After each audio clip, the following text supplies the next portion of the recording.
നമ്മൾ H1N എന്ന് പറഞ്ഞ ഹാൻഡി റെക്കോർഡേഴ്സ് ആണ്.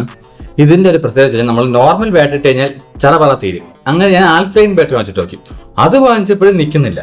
അപ്പോഴാണ് ഇതിൻ്റെ അകത്തൊരു സെറ്റിങ്സ് കണ്ടത്. ഇതിൽ നമ്മൾ ലിഥിയം അയോണും നിക്കലും എല്ലാം വർക്ക് ചെയ്യുന്നതാണ്. നമ്മളൊരു റീചാർജബിൾ ബാറ്ററി വാങ്ങിയിട്ടുണ്ട്. വോൾട്ടേജ് എല്ലാം സെയിം ആണെന്ന് തോന്നുന്നു. ഇതിന്റെ ചാർജിങ്ങിന്റെ ഇത് അറിയാൻ വേണ്ടി മാത്രമാണ്. ഇപ്പം നമ്മൾ ഓൺ ആക്കിയിട്ട് സെറ്റിങ്സ് ഒക്കെ മാറ്റി കൊടുക്കാം.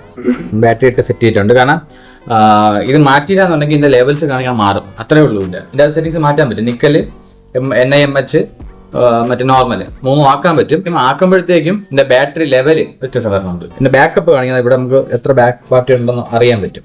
അത് മോഡ് മാറി കിടന്നു കഴിഞ്ഞാൽ അത് ലെവൽ മാറുന്നുണ്ട്. അപ്പോൾ ഇത് ഞാൻ വാങ്ങിച്ചത് കുറച്ച് ഒരുപാട് കൂടിയതല്ല. ഇത് ചാർജിങ് 0.8 ആംപിയറേ ഉള്ളൂ. ഇത് കുറച്ച് സ്ലോ ചാർജിങ് ആണ്. ഇത് 700 സംതിങ് ഉള്ളൂ. നമുക്ക് കുഴപ്പമില്ല, ഓവർനൈറ്റ് ചാർജ് ചെയ്യാൻ ഇട്ടിട്ട് പോവാം. സ്ഥിരം ചാർജ് ചെയ്യേണ്ടി വരത്തില്ല. ഇത് നല്ലോണം ബാക്കപ്പ് കിട്ടുമെന്നാണ് എന്റെ പ്രതീക്ഷ. ഒരു പ്രിന്റിങ്ങിന്റെ ഒരു സ്ഥലം കൂടെ ഉണ്ട്, വർണ്ണോന്നാണ് പേര്. നമ്മൾ തന്നെയാണ് അവിടത്തേക്ക് ചെറിയൊരു സ്പീക്കർ വാങ്ങി. സെർവോണിക്സിന്റെ 2.0 സ്പീക്കറാണ്. സാധനം സിമ്പിൾ ആണ്. പിന്നെ വലിയ ക്വാളിറ്റി ഒന്നും ഉള്ളതല്ല. ക്വാളിറ്റി ഉള്ളത് നമുക്കൊരു നോർമലി അത്യാവശ്യം ക്വാളിറ്റി ഉള്ളതാണ്.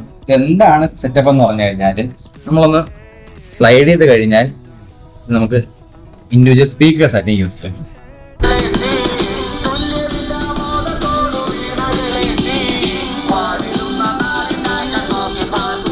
ഇതിൽ മൈക്കും ഉണ്ടോ തോന്നുന്നു ഇൻബിൽട്ട്. നമുക്ക് ഇതിൽ നിന്ന് തന്നെ ഇൻബിൽട്ട് മൈക്കും ഹെഡ്സെറ്റും കണക്ട് ചെയ്യാം. എപ്പോഴും ബാക്കിലെ പോർട്സ് ആക്സസ് കിട്ടാൻ പാടല്ലേ.